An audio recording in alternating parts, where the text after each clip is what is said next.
Hey guys, welcome to my channel. I am Shreya और आज मैं आप लोगों के साथ में शेयर करने वाली हूँ महाभारत की एक बहुत ही रेयर स्टोरी।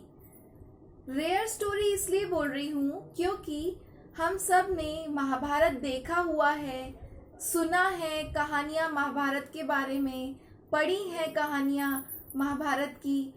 तो और वैसे भी अभी अभी रिसेंटली हमने ये देखा है तो हमें याद भी है बहुत कुछ। बट आज जो मैं ये स्टोरी आप लोगों के साथ में शेयर करने वाली हूँ, ये एक बहुत ही रेयर स्टोरी है। शायद ही किसी ने इसके बारे में सुना होगा या पढ़ा होगा। बट आगे बढ़ने से पहले मैं आप लोगों से एक क्वेश्चन पूछना चाहती हूँ। महाभारत का युद्ध सबसे बड़ा युद्ध था और 18 दिन तक चला था ये युद्ध। तो इसमें लाखों सैनिकों ने भाग लिया था, लाखों सैनिकों ने लड़ाइयाँ की थी। तो आप मुझे बता सकते हैं कि इन सब सैनिकों के भोजन का इंतजाम कहाँ से होता था? कौन बनाता था इनका खाना? कहाँ से आता था इतने सारे सैनिकों का खाना? आज की ये स्टोरी इसी बारे में है कि महाभारत के युद्ध में इतने लाखों सैनिकों ने भाग लिया था, उन सब के भोजन का इंतजाम कहाँ से होता था। ये स्टोरी बहुत ही इंटरेस्टिंग है, तो मेरे साथ लास्ट तक बने रहिएगा। एंड शुरू करते हैं। महाभारत के युद्ध में कौरवों की ओर से 11 अक्षौहिणी सेना और पांडवों की ओर से 7 अक्षौहिणी सेना ने भाग लिया था। यानी इस युद्ध में सभी महारथियों को मिलाकर करीब 50 लाख लोगों ने भाग लिया था। अब सबसे पहले ये जान लेते हैं कि अक्षौहिणी सेना से क्या मतलब है। अक्षौहिणी प्राचीन भारत में सेना का मेजरमेंट हुआ करता था। ये एक संस्कृत का शब्द है। एक अक्षौहिणी सेना में 21,870 रथ हुआ करते थे, 21,870 हाथी हुआ करते थे, 65,610 घुड़सवार सैनिक हुआ करते थे एंड 1,09,350 पैदल सैनिक होते थे। ये सब एक अक्षौहिणी सेना के अंदर आते थे। महाभारत के युद्ध में टोटल 18 अक्षौहिणी सेना ने मिलकर युद्ध लड़ा था। 11 अक्षौहिणी सेना कौरवों की तरफ से थी और 7 अक्षौहिणी सेना पांडवों की तरफ से थी। चलिए अब आगे बढ़ते हैं। अब सोचने वाली बात यह है कि इतनी विशालकाय सेना के लिए भोजन कौन बनाता था? कैसे ये सब प्रबंध करते होंगे युद्ध के दौरान? सबसे मुश्किल सवाल तो ये है कि जब हर दिन इतने लाखों लोग मारे जाते थे तो शाम का खाना किस हिसाब किताब से और कैसे बनता रहा होगा। सोचकर देखिए कि कितना मुश्किल रहा होगा। आइए जानते हैं इस गहरे रहस्य को कि कैसे पोषण मिलता था महाभारत के सैनिकों को। महाभारत को सही मायनों में हम इस विश्व का प्रथम युद्ध भी कह सकते हैं, क्योंकि उस समय शायद ही कोई ऐसा राज्य होगा जिसने इस युद्ध में भाग ना लिया हो। उस काल में आर्यव्रत के समस्त राजा या तो कौरव या पांडवों के पक्ष में खड़े दिख रहे थे। श्री कृष्ण जी के भाई बलराम और रुक्मणी जी के भाई रुक्मी, सिर्फ इन्हीं दोनों व्यक्तियों ने इस युद्ध में भाग नहीं लिया था। लेकिन एक और राज्य था जो युद्ध क्षेत्र में होते हुए भी युद्ध से अलग था, और वो था साउथ का उडुपी। जब उडुपी के राजा अपनी सेना सहित कुरुक्षेत्र में पहुंचे तो कौरवों और पांडवों दोनों ने कोशिश करी कि वो हमारे फेवर में हमारी तरफ से लड़ें। लेकिन उडुपी के राजा दूरदर्शी थे। उन्होंने श्री कृष्ण से पूछा कि कौरव और पांडव दोनों ही युद्ध के लिए इतने उतावले हैं, लेकिन क्या किसी ने सोचा है कि दोनों ओर से इतनी विशालकाय सेना है, उनके भोजन का प्रबंध कैसे होगा? श्री कृष्ण जी ने कहा कि महाराज, आपने बिल्कुल सही सोचा। आपकी इस बात से लग रहा है कि जरूर आपके पास इसके लिए कोई योजना है। बताइए, क्या योजना है?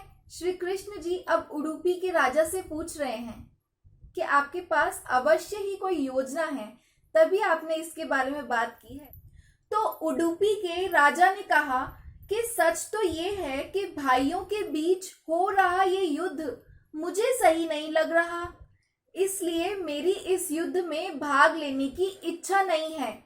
पर अब ये युद्ध टाला भी नहीं जा सकता, इसलिए मेरी ये इच्छा है कि मैं अपनी पूरी सेना के साथ यहाँ पर मौजूद समस्त सेनाओं के भोजन का प्रबंध करूं। श्री कृष्ण ने कहा कि महाराज, आपका विचार अति उत्तम है।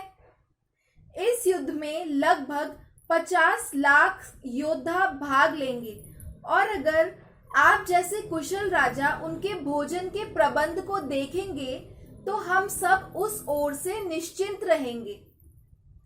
श्री कृष्ण ने कहा कि महाराज, वैसे मुझे पता है कि सागर जैसी इस विशालकाय सेना के भोजन का प्रबंध करना आपके और भीमसेन के अलावा और किसी के बस की बात नहीं है। पर भीमसेन तो युद्ध में भाग ले रहे हैं, तो आप अपनी सेना सहित दोनों ओर की सेनाओं के भोजन का भार संभालें। महाराज ने पहले दिन का खाना बनाया। उनकी कुशलता ऐसी थी कि अन्न का एक भी दाना बर्बाद नहीं होता था। जैसे जैसे दिन बीते, योद्धाओं की संख्या और भी कम होती गई। दोनों ओर के योद्धा ये देखकर बहुत शॉक्ड हो जाते थे कि उडुपी नरेश हर दिन एग्जैक्टली उतने ही लोगों का भोजन कैसे बनाते हैं जितने लोग युद्ध के बाद बचे हैं, और अन्न का एक भी दाना वेस्ट नहीं होता।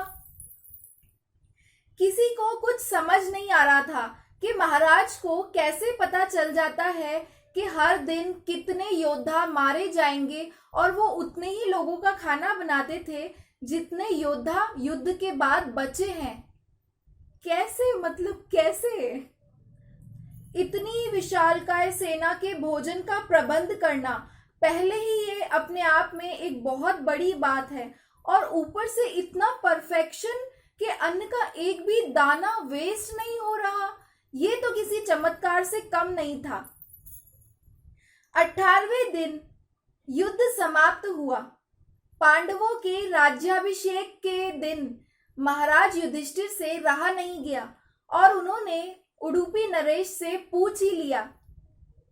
उन्होंने कहा कि हे महाराज, समस्त देशों के राजा हमारी तारीफ कर रहे हैं कि किस प्रकार हमने कम सेना होते हुए भी उस सेना को हरा दिया जिसका नेतृत्व स्वयं पितामह भीष्म, गुरु द्रोण और बड़े भाई कर्ण जैसे महारथी योद्धा कर रहे थे।